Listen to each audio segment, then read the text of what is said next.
મિત્રો, જ્યારે આપણી ભારતીય સંસ્કૃતિની વાત આપણે કરવાની હોય ત્યારે એક વાત તો સ્વીકારવી પડે કે દેશ અને દુનિયામાં હિન્દુ સંસ્કૃતિનો ડંકો તો સદીઓથી વાગેલો છે.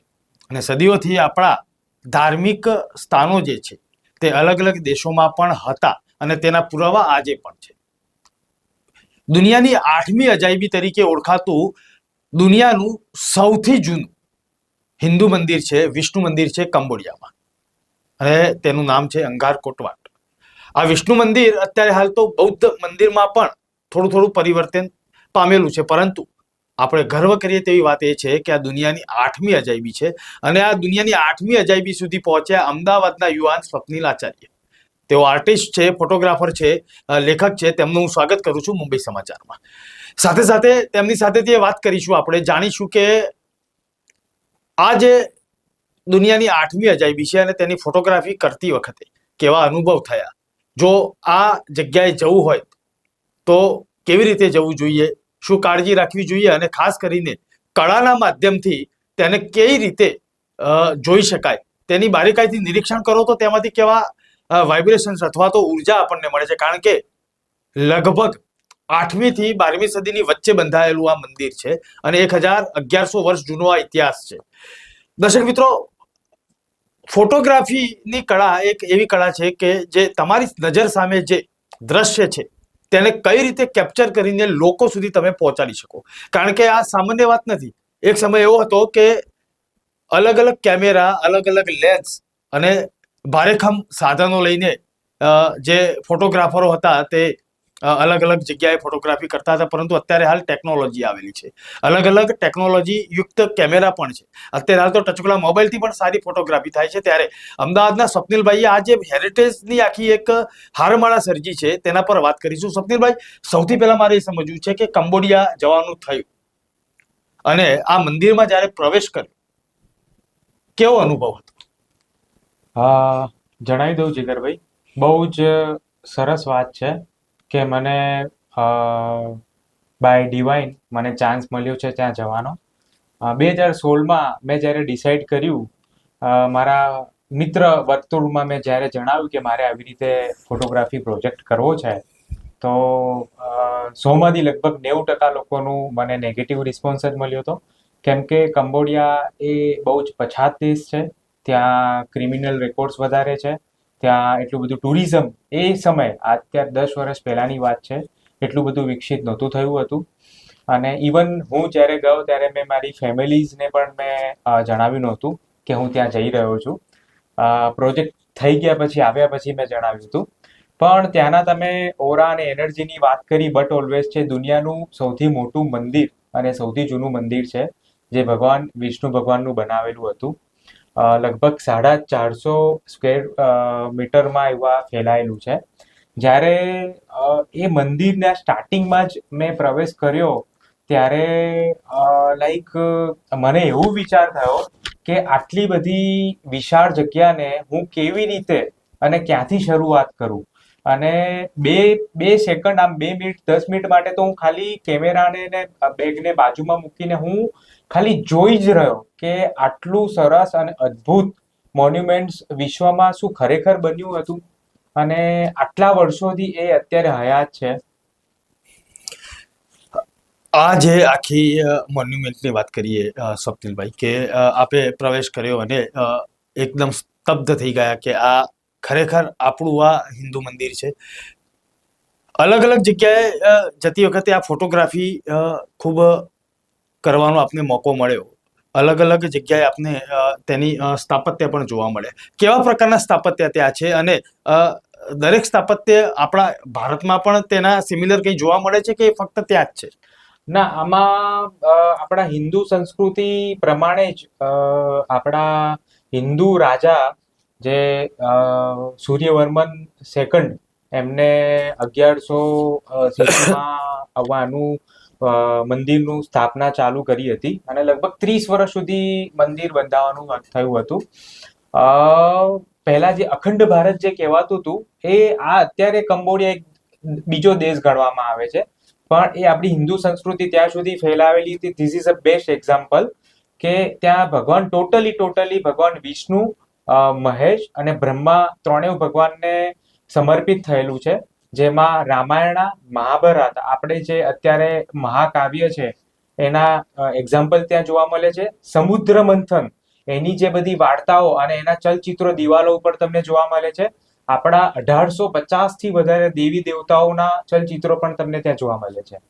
ત્યાં શિલ્પો પણ છે. આપણે જે વાત કરી કે દેવી દેવતાઓના શિલ્પો, સમુદ્ર મંથન, તેનું આખો આકાર જે છે તેનો સ્કેલ કેવા પ્રમાણનો છે? મતલબ કે અહીંયા આપણે હિન્દુ મંદિર જોતા હોઈએ તો 1 ફૂટ, 2 ફૂટ, 5 ફૂટ, 10 ફૂટ સુધીનો આકાર આપણે જોતા હોઈએ, ત્યાં કેવા આકારના સ્થાપત્યો છે અને પથ્થરમાં કોતરણી કરેલી છે કે કઈ રીતે છે? હા, ત્યાં રેતીના પથ્થર જે બનાવીને એ લોકોએ સ્પેશિયલ એનું આર્કિટેક્ચર. હવે હું તમને એ પણ વસ્તુ જણાવું કે એ મંદિરનું ટોટલી આર્કિટેક્ચર છે ને વર્લ્ડમાં બહુ જ ફેમસ છે. સ્પેશિયલ જે દુનિયાના સૌથી મોટા જે આર્કિટેક્ચરો માનો એ સ્પેશિયલ ત્યાં એ મંદિરને વિઝિટ કરવા માટે જાય છે.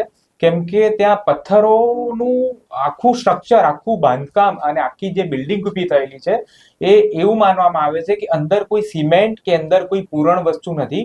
એ પથ્થરોના અંદર ઉપર નીચેના છે ને લોકિંગ સિસ્ટમથી એનું છે ને બંધારણ કરવામાં આવેલું છે. અને બહારના ભાગમાં પહેલેથી કલાકૃતિઓએ લગભગ એ સમયમાં માની શકાય 3 લાખથી પણ વધારે કારીગરોની આશંકા ગણાય છે કે એ મંદિરનું કામ કરવા માટે આટલા કારીગરો, આનાથી વધારે કારીગરો ની જરૂર હતી. આટલો મોટો કાફલો હોય અને લોકિંગ સિસ્ટમથી, એટલે કે મેલ ફિમેલ ના રીતે જે અત્યારે લોકિંગ સિસ્ટમ જે પથ્થરની જૂના મંદિરોમાં જોવા મળે છે તે પ્રમાણે કરી, કોઈ પણ સિમેન્ટ લોખંડનો ઉપયોગ વિના, તેના કદ અને તેની વિશાળતા વિશે કલ્પના ન કરીએ તેવી વાત છે. કઈ જગ્યાએ ફોટોગ્રાફી કરવાનો મોકો મળ્યો? કારણ કે કોઈક જગ્યાએ તો રિસ્ટ્રિક્શન પણ હોઈ શકે ને કે ભાઈ આ જગ્યાએ જવાનો પ્રતિબંધ છે. જીગરભાઈ, આ જગ્યા છે ને એક એમ કહી શકાય કે ખંડેર જગ્યા છે, રાઈટ? આટલા 1100 વર્ષ જૂનું છે એટલે એ જંગલોથી છે ને આખું ઢંકાઈ ગયેલું છે. તમને ત્યાંની ગવર્મેન્ટ એના કોઈ પાબંદી નથી. હા, ટિકિટ્સ ને એ બધું છે, પણ ત્યાં એવું કોઈ વસ્તુ નથી કે તમે છે ને આ જગ્યાએ નથી જઈ શકતા, રાઈટ? એટલે મેં ત્યાં લગભગ 4 થી 5 દિવસ હું કંબોડિયાના એ જ મંદિરના ફોટોગ્રાફી માટે, કેમ કે પહેલા દિવસ મને એવું લાગેલું કે કદાચ એક દિવસ આપણે કોઈ પણ સામાન્ય મંદિર જઈએ તો આપણા માટે 4 થી 5 કલાક, સામાન્ય જો ફોટોગ્રાફર, સારા ફોટોગ્રાફર જો હોય તો 4 થી 5 કલાક એને કેપ્ચર કરતા થાય. હવે મને એ મંદિરની ફોટોગ્રાફી કરવા માટે મને 4 થી 5 દિવસ થયેલા. જેમાં હું તમને એક સરસ વાત જણાવું કે એની સવારની જે સૂર્યો ઉદય થાય છે ત્યારે મંદિરની પાછળથી છે ને સૂરજ નીકળે છે, એની ફોટોગ્રાફી કરવા માટે મારે 2 દિવસ, કેમ કે પહેલા દિવસે જ્યારે હું મારા કેમેરાને સેટઅપ કરીને બેઠો ને તો એ 5 સેકન્ડ 10 સેકન્ડ માટે હું છે ને લેટ પડ્યો ને એવું આ સૂરજ ઉગી ગયો.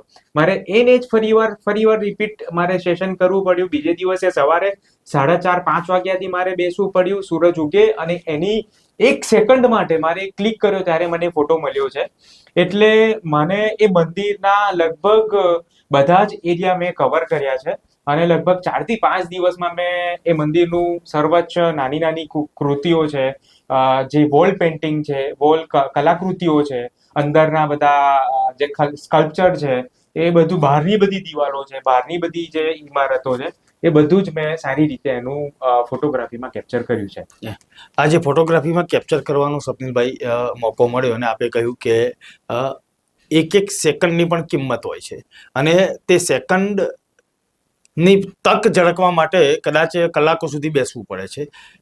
ત્યાં આગળ જે કોતરણી છે, સ્થાપત્ય છે, તેની અલગ વાત કરીએ તો અંદરનું સ્થાપત્ય, બહારનું સ્થાપત્ય, તેનું શિખર સુધીની વાત આજે એટલા માટે કરવી છે કારણ કે આ ફોટોગ્રાફી થકી આપણે દર્શક મિત્રોને એ સમજાવવાનો પ્રયત્ન કરવો છે કે આ એકમાત્ર હિન્દુ મંદિર એ છે કે આપણે ગૌરવ લઈ શકીએ છીએ. તો દર્શક મિત્રોને એ સમજાવવું છે કે આ ફોટોગ્રાફી છે તો એમાં આ સમજવાનું છે.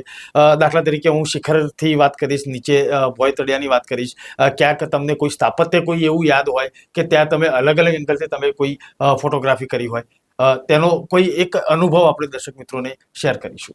ચોક્કસ. હવે મારો સૌથી પહેલો અનુભવ એ બહુ જ સરસ અનુભવ રહ્યો છે. હું તમને મારા ફોટોગ્રાફ્સમાં હું તમને બતાવીશ હમ. કે હું જ્યારે શરૂઆતમાં જ જ્યારે હું એન્ટર થયો મંદિરના દ્વાર પાસે જ, જે મેઇન દ્વાર છે એ દ્વાર પાસે જ મને એન્ટર થતા જ 5 મિનિટ તો પહેલા મારે જોવાનું થયું. એના પછી જે ઓવરઓલ જે મંદિરનો જે 3 કિલોમીટર ફેલાયેલો જે મેઇન મંદિરનો ત્યાં બ્રહ્મા, વિષ્ણુ અને મહેશનો 3 દ્વારનો તો દ્વાર છે ને એની આગળ કેનલ છે. અને એક્ઝેક્ટ મને એ દ્વારની આગળથી જ મને છે ને હાથી મારી સામેથી ચાલતા આવી રહ્યા છે અને એ વોકિંગ છે અને તરત જ એ મને ફોટોગ્રાફી મળ્યું છે અને એ ફોટોગ્રાફી મને લગભગ 15 થી વધારે ઇન્ટરનેશનલ એવોર્ડ્સ મળ્યા છે. કેમ કે બ્રહ્મા, વિષ્ણુ, મહેશ અને સાથે આપણા હિન્દુ સંસ્કૃતિમાં હાથીને, એલિફન્ટને આપણે ગણેશજીનું રૂપ માનવામાં આવે છે અને ગણેશજી એ વોકિંગ કન્ડિશનમાં છે. વાસ્તુશાસ્ત્રમાં પણ ગણેશજી વોકિંગ કન્ડિશનમાં હોય છે, એનું બહુ જ શુભ માનવામાં આવે છે. અને મારો સૌથી પહેલો ફોટોગ્રાફ છે ને, મને એ ફ્રેમ ત્રણેય વસ્તુ બ્રહ્મા, વિષ્ણુ, મહેશ ને નીચે ગણેશજી સામે મળ્યા છે. એટલે એ મારા માટે તો એ શરૂઆત બહુ જ શુભ શરૂઆત થયેલી. એ પછી અંદરના તમે દ્રશ્યોની વાત કરો, મારી જોડે મારી ટીમ હતી, લગભગ 3 કેમેરા હતા મારી જોડે અને સ્પોર્ટ્સ ટીમ હતી.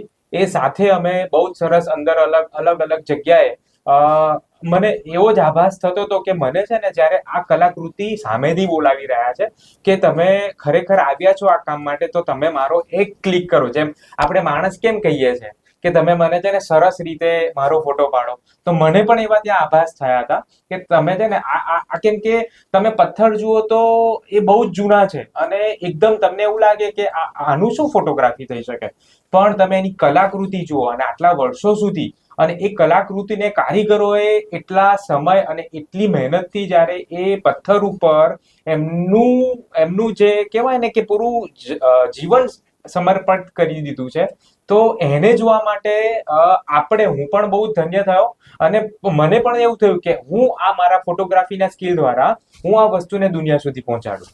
જી, ઐતિહાસિક સ્મારકો સાથે અને તેના આ જે શિલ્પો છે, પથ્થરો છે, તેની સાથે મૂંગા મોઢે વાત કરવાનો અનુભવ જો જાણવો હોય તો સ્વપ્નિલભાઈને મળવું પડે, કારણ કે તેમણે અલગ અલગ સ્મારકો સાથે ખૂબ સરસ ફોટોગ્રાફી કરેલી છે. કંબોડિયાની વાત કરીએ, અંગારકોટ વાટની વાત કરીએ તો આ આખું પરિસર આપે કહ્યું કે 3 કિલોમીટરના આખા એક દાયરાની અંદર આવેલું છે, અલગ અલગ જગ્યાએ.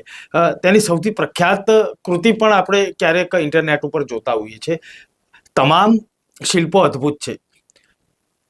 અલગ અલગ શિલ્પોની વાત જ્યારે કરવાની હોય ત્યારે આપે બ્રહ્મા, વિષ્ણુ, મહેશના મુખારવિંદની વાત કરી કે શરૂઆતમાં મેં આ જોયું. ત્યાર પછી એક શેષનાગની પણ ત્યાં આગળ કૃતિ છે, જો હું ન ભૂલતો હોઉં તો. અને તેનાથી આગળ જઈએ તો તેના શિખરની વાત છે. અલગ અલગ શિખરની ઉપર ઝાડ પણ આખા જે વડ છે તે આખા ફેલાઈ ચૂકેલા છે. આ બધી ફોટોગ્રાફી કરવામાં ક્યાંક કોઈ અનુભવ થયો છે કે સમજો કે અચાનક કોઈ જનાવર આવી ગયું હોય અથવા તો સમથિંગ કંઈક એવું થઈ ગયું કે હાશ બચી ગયો, એવું કંઈ અનુભવ થયો? અનુભવ બહુ જ સરસ થયા છે. એકચ્યુઅલી ત્યાં જંગલથી જ આખું ઘેરાયેલું છે. સ્પાઈડર છે, સ્કોર્પિયન છે, ઇવન સ્નેક્સ છે, તમને ત્યાં જોવા મળશે. બટ ઓલવેઝ છે, જંગલ છે ત્યાં એ વસ્તુ રહેવાની જ છે, એટલે તમારે બહુ જ ધ્યાન રાખવું પડે.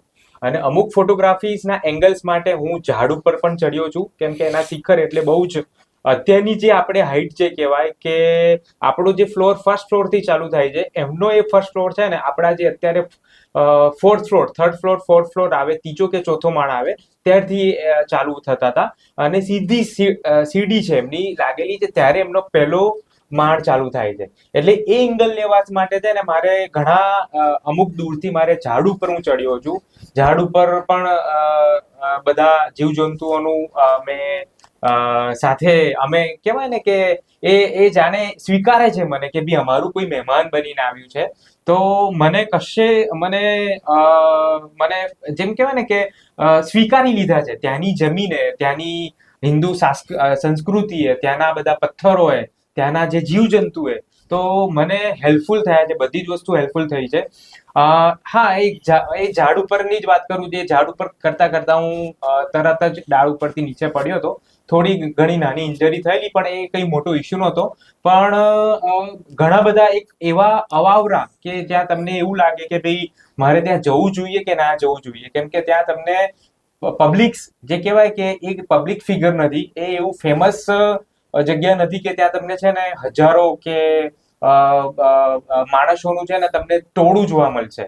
ત્યાં લોકો તમને, અને વિશાળ જગ્યા છે, એટલે થોડો તમે 500 મીટર કે થોડું તમે આગળ જાઓ તો તમારા સિવાય આજુબાજુમાં તમે જુઓ તો તમને કોઈ જ જોવા ના મળે. તમને અલગ અલગ આભાસ પણ થાય છે. હા, મને ઘણા ખરા આભાસ પણ થયા હતા કે ભાઈ હા અહીંયા કોઈક છે, પણ આપણે જો જોઈએ તો આપણી ચારે બાજુ કોઈ ના જોવા મળે. એવા બધું કેવું છે, એ બધા એક્સપિરિયન્સ થયા છે. પણ આપણું મન મક્કમ રાખીને બહુ સરસ રીતે બધું જ વસ્તુનું કેપ્ચરિંગ થયું છે, એ મારા માટે બહુ ગર્વની વાત છે.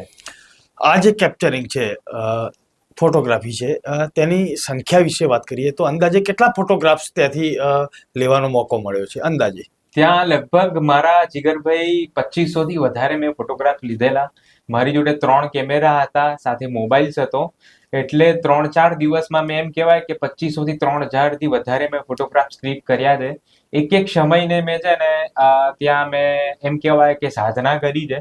હું મારું જમવાનું પણ સ્કીપ કરી દેતો હતો. ત્યાં હું સવારનું જમવાનું છે, બપોરનું જે લંચ કહેવાય, હું સ્કીપ કરતો હતો. અને સાંજે જ, કેમ કે હું સવારે સૂર્યોદય થાય 5 વાગ્યાથી લઈને સાંજે 5 વાગ્યા સુધી ત્યાં મને લાઇટ્સ મળે, નેચરલ લાઇટ્સ મળે, ત્યાં સુધી હું કન્ટિન્યુ એ જંગલ અને મંદિરના પરિસરમાં જ રહેતો હતો 4 દિવસ સુધી.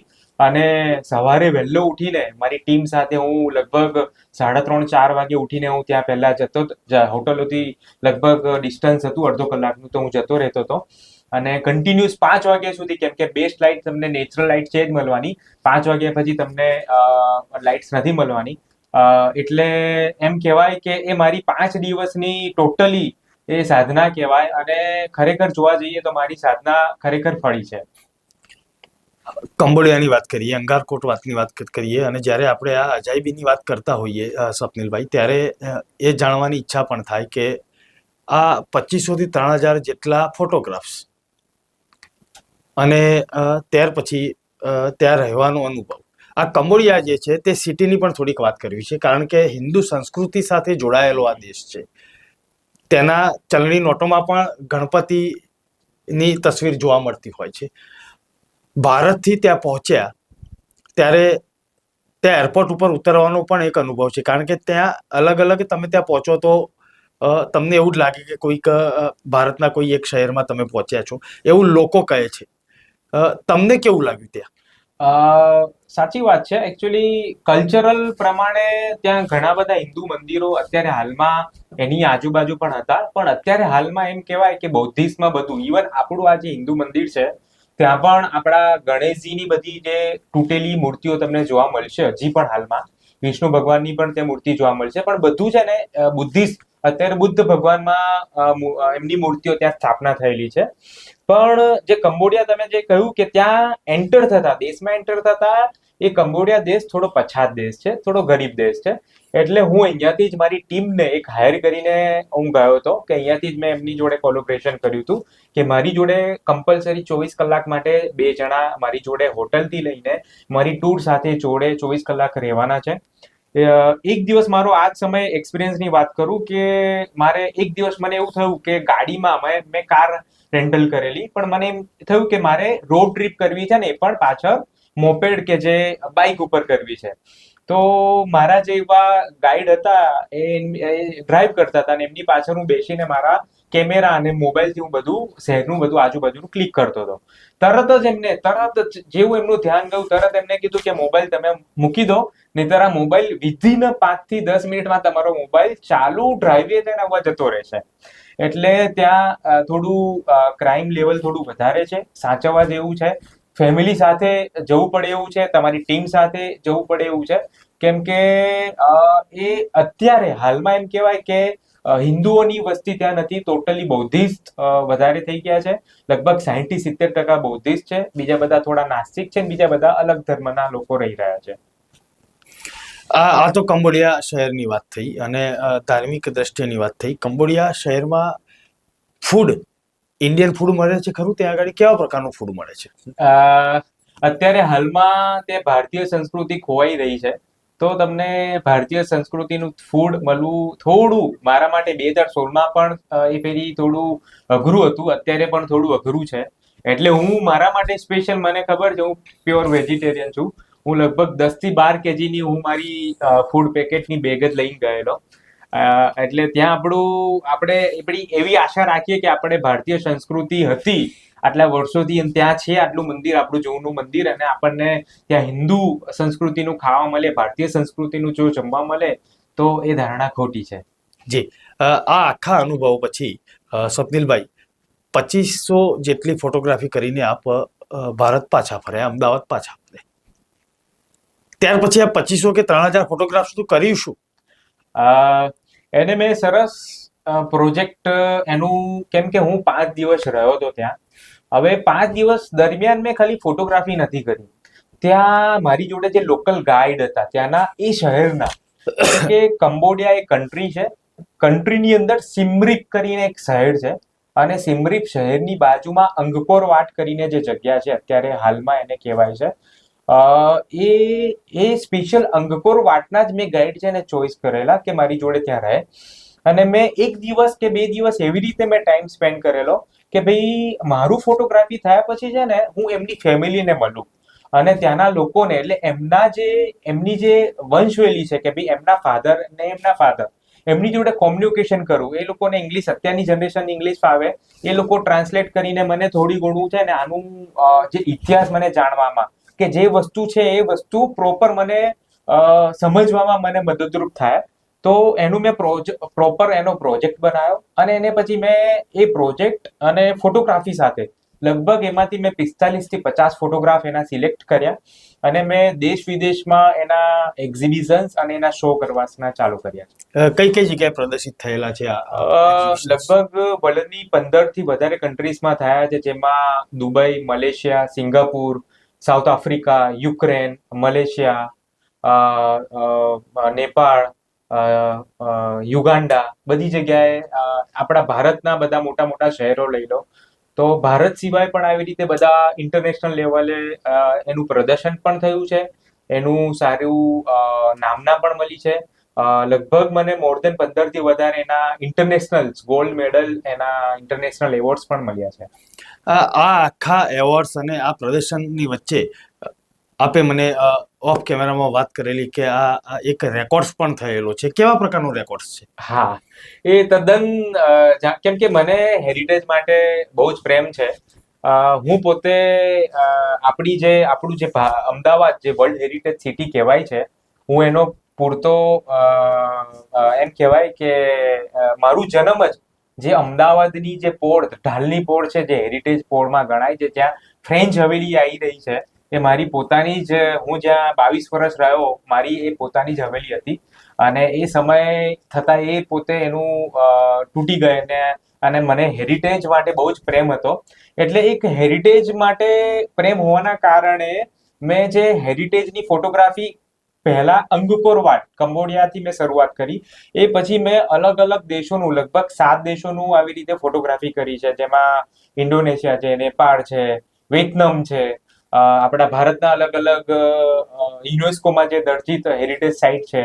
એવી રીતે સ્પેશિયલ એ હેરિટેજ ફોટોગ્રાફીનું મારી જોડે બુલેટ છે, એટલે રોયલ એનફિલ્ડ કરીને બાઇક છે, અને હું એને સ્પેશિયલ રાઇડમાં, સ્પેશિયલ કોઝ રાઇડમાં હું એને ડ્રાઈવ કરું છું, કે માનવતા માટે, કે આપણે સામાન્ય મૂલ્યો માટે, કે પછી બેટી બચાવો, કે પછી કિડ્સના જે બધા પાવર્સ માટે, એના માટે મેં લગભગ ઓલ ઓવર ઇન્ડિયામાં, અહીંયાથી ગોવા છે, જમ્મુ કાશ્મીર છે, રાજસ્થાન છે, બોમ્બે છે, લોનાવાલા, ખંડાલા છે, ઇન્દોર છે, ભોપાલ છે, બધી જગ્યાએ મેં એ બુલેટ ઉપર સોલો રાઇડ કરેલી છે, અને બધા મેસેજીસ પહોંચાડ્યા છે.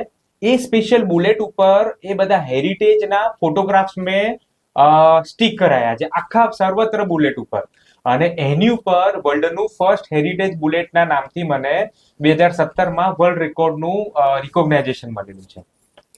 દર્શક મિત્રો, અમદાવાદના રસ્તા પર જો આ બુલેટ ફરતું દેખાય કોઈક જગ્યાએ, અને આશ્ચર્યચકિત થઈ જાય તેવી ફોટોગ્રાફી આ આખા બુલેટની ઉપર એમ્બોસ કરેલી છે. એટલે કે તમને બુલેટ ઉપર અલગ અલગ હેરિટેજ સાઇટ જોવા મળશે, અલગ અલગ ફોટોગ્રાફી, જે કંબોડિયાની હોય કે અહીં અડાલજની વાવ હોય કે આપણી અમદાવાદની પોળો હોય કે સીદી સૈયદની જાળી હોય, આ તમામ ફોટોગ્રાફી એક બુલેટ ઉપર કરેલી છે. અને આ બુલેટ હેરિટેજ બુલેટ તરીકે વર્લ્ડ રેકોર્ડમાં સ્થાન પામેલું છે. અને આ બુલેટ અત્યારે હાલ અમે આ સ્ક્રીન ઉપર પણ આપને દેખાડી રહ્યા છીએ. દર્શક મિત્રો, આ બુલેટ જોવા માટે પણ એક સમય એવો હતો કે જ્યારે આ ક્યાંક પ્રદર્શિત થાય ને તો લોકો ટોળે ટોળા ઉમટી પડતા હતા. સ્વપ્નિલભાઈ, આપણે બુલેટની વાત કરી, સાથે સાથે એક્ઝિબિશનની વાત કરી. આપ એક આર્ટિસ્ટ છો, ફોટોગ્રાફર છો, આર્ટ ક્યુરેટર છો. આર્ટ ક્યુરેટર તરીકે કઈ રીતે તમે કામ કરી રહ્યા છો? કારણ કે આ હેરિટેજ વિષય જ એવો છે કે જે દરેક જગ્યાએ તમને ખેંચીને લઈ જાય. હા, જરૂરથી જણાવી દઉં. જીગરભાઈ, આમાં જો મારી શરૂઆત ફોટોગ્રાફીથી થઈ, એ ફોટોગ્રાફીને મેં દેશ વિદેશમાં મારા ફોટોગ્રાફ્સને મેં પ્રમોટ કરવાનું ચાલુ કર્યું. હવે એ ફોટોગ્રાફને મેં પ્રમોટ કરવાનું ચાલુ કર્યું ત્યારથી મને, જ્યારે મેં પ્રમોટ એટલે એને મેં પ્રોપર પ્લેટફોર્મ આપ્યું, ત્યારે મને એનું રિવર્ટ મળ્યું. એ વસ્તુને હું પ્રોપર સમજ્યો કે મેં એને પ્રોપર દેશ વિદેશમાં જ્યારે મેં એને પ્રદર્શિત કરી, એને યોગ્ય જગ્યા આપી, યોગ્ય પ્લેટફોર્મ આપ્યું, ત્યારે મને એની નામના, કામના અને યશ ને કીર્તિ મળી છે. ત્યારે એ વસ્તુને હું સમજો, જ્યારે આપણા અમદાવાદમાં, ગુજરાતમાં, આપણા ભારતમાં એવા બહુ જ રત્નો પડ્યા છે જેમની જોડે કલાકૃતિ આપણે કહેવાય ને કે એમના બ્લડમાં છે, જન્મ એમને ગોડ ગિફ્ટ મળેલી છે, પણ એમને સાચી કલાકૃતિને ના તો પ્લેટફોર્મ મળી રહ્યું હતું, ના તો એ લોકો પ્લેટફોર્મ તરફ જઈ રહ્યા હતા, ના એમને એટલી અવેરનેસ નથી. કેમ કે સાચો કલાકાર છે ને એ કલા કરી જાણે છે, એમને એ પ્લેટફોર્મ નથી આપી શકતા, એમને માર્કેટ નથી આપી શકતા. જ્યારે હું પોતે એઝ અ કહેવાય કે માર્કેટર હતો, એઝ આ બધું મારું કેવું છે, એ શોખ હતું અને શોખને મેં નિપુણતાની સાથે હું 100% અંદર ઉતર્યો હતો. પણ હું પોતે પહેલેથી બિઝનેસ પર્સન, રાઈટ? એટલે એને મારું માર્કેટ સાથે પહેલેથી જ બહુ જ સરસ એક્સપિરિયન્સ રહ્યો છે કે માર્કેટ, જે પ્રોડક્ટ છે, એ પ્રોડક્ટને તમે માર્કેટ સુધી નહીં પહોંચાડો, તો એને પ્લેટફોર્મ તમે એને પ્રોપર નહીં આપો, તો એનું તમને રિવર્ટ નથી મળવાનું. તો એ જ વસ્તુ મારી જોડે બે ચાર કલાકાર જોડાયા અમદાવાદના, પછી એવી રીતે ધીરે ધીરે 10 જોડાયા, 20 જોડાયા, ગુજરાતના જોડાયા, ધીરે ધીરે અમદાવાદથી, ગુજરાતથી અને ઇન્ડિયાના, ભારતના જોડાયા. અત્યારે હાલમાં 2016માં મેં મારું જે આર્ટ ક્યુરેટર તરીકે જે પહેલું એક્ઝિબિશન કરેલું, અત્યારે 2025માં એમ કહી શકાય કે ઓલ ઓવર વર્લ્ડ ખાતે લગભગ 4000-5000 થી પણ વધારે વર્લ્ડ વાઇડ કલાકારો જોડાયેલા છે અને લગભગ મોર ધેન 35 થી વધારે વર્લ્ડ વાઇડ શો કરી ચૂક્યા છું ઇન્ટરનેશનલ લેવલે. દર્શક મિત્રો, આ જે તેમણે જે આખું ગ્રુપ બનાવેલું છે અને કલાકારોને મંચ આપવાનું, પ્રોત્સાહન આપવાનું જે કામ છે, તે ગ્રુપનું નામ છે ડ્રીમ આર્ટ વર્લ્ડ. અને આ આખું એવું એક પ્લેટફોર્મ છે કે જેમાં એક પણ રૂપિયો કલાકારે આપવાનો નથી થતો કે મને આ તમારા ગ્રુપમાં સામેલ કરો તો કોઈ ફી હોય. વિના મૂલ્યે તમારી કલા અહીં આવીને પ્રદર્શિત કરો. હા, એ વાત અલગ છે કે ક્યાંક એક્ઝિબિશન હોય અને તેનું જે કંઈ ફંડ ફાળો હોય એ અલગ વાત છે, પરંતુ ગ્રુપમાં કામ કરવાનો અને કલા પ્રસ્તુત કરવા સુધીની જે વાત હોય ત્યાં સુધી નિઃશુલ્ક સ્વપ્નિલભાઈ તેમને મંચ પૂરું પાડવાની વાત કરતા હોય છે. તે પણ એક સરાહનીય છે, કારણ કે આ રીતનું લગભગ ક્યાંય જોવા ના મળે. કારણ કે દરેક જગ્યાએ એક પ્રોફેશનલ તમને પ્લેટફોર્મ જોવા મળશે કે તમે આટલી ફી આપો તો અમે તમને આપીશું, પરંતુ સ્વપ્નિલભાઈના કેસમાં કદાચ એ નથી થયું, કારણ કે એ દરેકને એક મંચ પૂરું પાડે છે. સ્વપ્નિલભાઈ, પૂર્ણતાની આરે છીએ આપણે આપણો કાર્યક્રમ, ત્યારે મારે એ સમજવું છે કે આ ફોટોગ્રાફી, આર્ટ ક્યુરેટર, લેખક તરીકે બી આપે સરસ કોલમો પણ આપેલી છે. આ આખી જર્નીમાં પરિવાર સાથેનો સમય પણ ક્યાંક ગુમાવેલો છે, અને જ્યારે કંઈક સફળતા મેળવવી હોય ત્યારે પરિવારને પણ થોડુંક દૂર રહેવાનું આવતું હોય છે. ત્યારે પરિવારનો સાથ સહકાર કેવો મળે? બહુ સરસ વાત છે. કેમ કે આ બધી વસ્તુમાં છે ને, પરિવાર એ ફેમિલીઝ, આપણી ફેમિલીઝનો સપોર્ટ એ બહુ જ પ્રાયોરિટી વર્ક કરે છે. કેમ કે એના વિના કશું જ નથી. જો તમારે કશે જવું છે, તમે એક પોઝિટિવ વાઇબ સાથે નહીં જઈ શકો ત્યાં, તો તમે ત્યાંની વાઇબ્સ છે ને તમારી સાથે નથી લાવી શકવાના. તમારું જેટલું મન, તમારું જેટલી સોલ જેટલી તમારી એકદમ પીસફુલ તમારું નહીં હોય, તો તમારા કેમ કે તમારું જે ચિત્ત એ કહેવાય ને કે અર્જુનને દેખાતી હતી ખાલી માછલીની આંખ, કેમ કે એને એ બાજુ કશું જ વસ્તુ નહોતું, એના મનમાં નહોતું, એના આત્મામાં, એટલે એને એક ફોકસ હતું. તો આ બધું વસ્તુ જ્યારે પરિવારથી આપણે જ્યારે છૂટા થઈએ છીએ, તો હું જ્યારે બહાર નીકળું છું તો મારું ફોકસ એ જ વસ્તુ હોય છે કે જે મારો પ્રોજેક્ટ હોય છે, ચાહે એ ફોટોગ્રાફીનો હોય, ચાહે એ મારે આર્ટ ક્યુરેશન એક્ઝિબિશનનો હોય, કે મારું પૂરેપૂરું સંપૂર્ણ હું આપી શકું છું. એ ક્યારે કે જ્યારે મને પરિવાર તરફથી સંપૂર્ણ મને સ્વેચ્છાએ જવાની મને પરમિશન મળતી હોય, બટ ઓલવેઝ છે જીગરભાઈ. સ્વપ્નિલભાઈ, એક છેલ્લો સવાલ છે કે જ્યારે આ ફોટોગ્રાફીની વાત આવે અથવા તો કલાની વાત આવે ને, ત્યારે સમાજમાં અથવા તો આપણી આજુબાજુ એક મોઢું થોડુંક મચકોડતા હોય છે કે આમાં શું ફોટોગ્રાફી કરી અથવા તો કલા કરી, કંઈક પેઇન્ટિંગ બનાવ્યું, કંઈક ગીત સંગીત કર્યું. તો કલાકારોને એટલું માન સન્માનથી શરૂઆતમાં નથી જોવામાં આવતા, પછી એને સફળતા મળે એટલે તરત લોકો વાહ વાહ કરતા હોય છે. આપનો અનુભવ કેવો રહે છે? એ તદ્દન બહુ જ સાચી વાત કીધી તમે.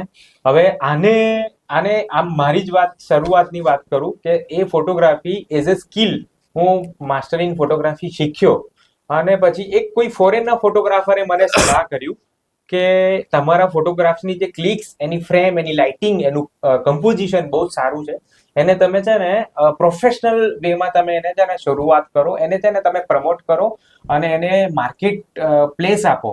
તો જ્યારે એઝ અ બિઝનેસ પર્સન કે મેં જ્યારે મારા ફિલ્ડમાં મારા લોકોને, મારી ફેમિલીઝને જ્યારે મેં શરૂઆત કીધી કે ભાઈ હું ફોટોગ્રાફી કરું છું, ત્યારે એ થોડું મજાકની પળોમાં એવા ગયેલું કે ભાઈ ફોટોગ્રાફી કરીને તમે શું તમે મેળવી લેવાના.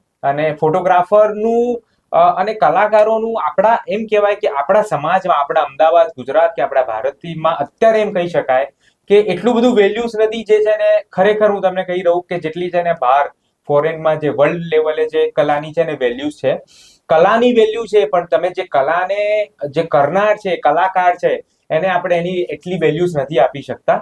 અને એ જ સ્ટાર્ટિંગમાં મને કપરા અનુભવ મળ્યા છે કે ભાઈ તમે આનાથી આટલો બધો, કેમ કે તમે કોઈ દેશમાં જઈ રહ્યા છો, ત્યાંનો વિઝા, ત્યાંનું ફ્લાઇટ ટિકિટ, ત્યાંની તમારી ટીમ, ત્યાંનો આટલો બધો હોટલ, એકોમોડેશન, ટ્રાન્સપોર્ટેશન, લગભગ એક પ્રોજેક્ટ પાછળ, મારે એક દેશના પ્રોજેક્ટ પાછળ 4 થી 5 લાખ રૂપિયાનો ખર્ચો તમારો થાય. અને એવા મેં લગભગ 7 થી 8 દેશોના મેં પ્રોજેક્ટ કમ્પ્લીટ કર્યા છે. તો આટલી બધી અમાઉન્ટ તમે જ્યારે નાખો અને એ અમાઉન્ટનું તમે જ્યારે બિઝનેસ પર્સન જ્યારે એનું કેલ્ક્યુલેશન ગણે, એનું વ્યાજ ગણે અને તમારી મહેનત ગણે છે, ત્યારે એમના સવાલોમાં એમના જવાબ એમના છે ને નથી મળતા. કેમ નથી મળતા? કેમ કે એ તમારી મૂડીનું એમને વ્યાજ નથી મળી રહ્યું. જ્યારે સાચો જે કલાકાર છે, સાચો જે સાધક છે, એને ખબર છે કે હું જે શું નાખી રહ્યો છું, એ અત્યારે નાખી રહ્યો છું, આજથી 10 વર્ષ પછી છે ને એ સમાજ માટે એ વસ્તુ, એ જે છે હેરિટેજ, હું જે કામ કરી રહ્યો છું, જે કલાકાર જે કલાકૃતિ કરી રહ્યો છે, જે ફોટોગ્રાફર ફોટોગ્રાફી કરી રહ્યો છું, જે બહુ તદ્દન રેર હોય છે, એને ખબર છે કે એ કદાચ છે ને મારા આ વસ્તુને છે ને અત્યારે નહીં પણ 10 વર્ષ 15 વર્ષ પછી છે ને કે ઇવન ભવિષ્યમાં એ જરૂર ને જરૂર કોઈને છે ને સમાજ કે કોઈ પણ વસ્તુને છે ને કામ લાગવાની છે. દર્શક મિત્રો, કળા એક એવી વસ્તુ છે કે તેમાં સમર્પણ, ત્યાગ અને સતત સાધના કરવી પડે છે. અને આ સાધના સ્વપ્નિલભાઈ હોય કે અન્ય કલાકારો હોય, તે સતત કરતા હોય છે. કદાચ તેમની આ સાધનાનું ફળ થોડાક વર્ષો પછી મળતું હશે, કેટલાકને મળતું પણ નહીં હોય, પરંતુ સાધના અવિરત દરેક કલાકારની સતત ચાલુ છે.